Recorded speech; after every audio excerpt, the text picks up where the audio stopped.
অনেকদিন বাদে class attend করতে যাচ্ছি, ফার্স্ট ক্লাস আজকে।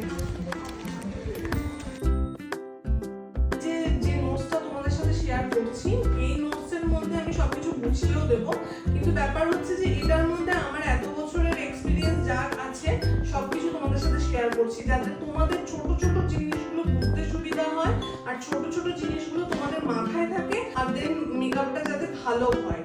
তো এটা অবশ্যই তোমরা পড়বে, আমি এখন বুঝিয়েও দেবো, আরো বুঝতে তোমাদের সুবিধা হবে।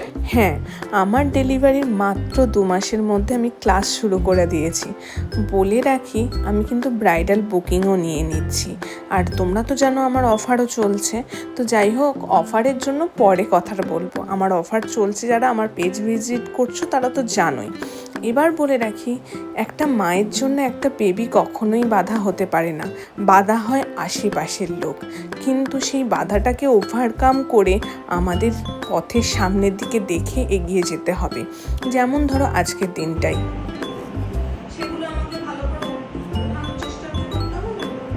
তো ওয়েট টিস্যু দিয়ে যতটা সম্ভব করা যায়। এবারে মার্কেটে কিন্তু অনেক রকম প্রোডাক্টও এসছে, যেটা ইজি হয় আমাদের।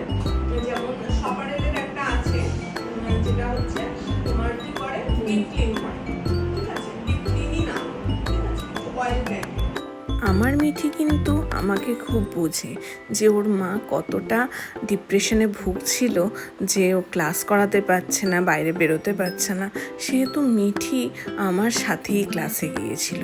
ও ছিল ওর পিপির কোলে, মানে তনুশ্রীর কোলে।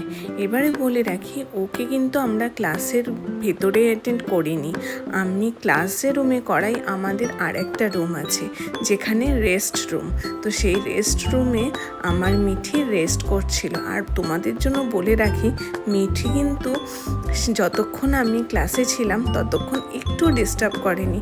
ওর পিপি ওকে খাবার দিয়ে দিচ্ছিল আর ও খেয়েও নিচ্ছিল। বলে রাখি, খেয়ে ঘুমিয়েও পড়ছিল। কিন্তু তোমরা এখানে গেস করতে পারো আমি হয়তো ফর্মুলা ফিড করাচ্ছিলাম, একদমই তা নয়, আমি ব্রেস্ট ফিডই করাই। আর দেখো আমার মিঠি কি সুন্দর ঘুমাচ্ছে।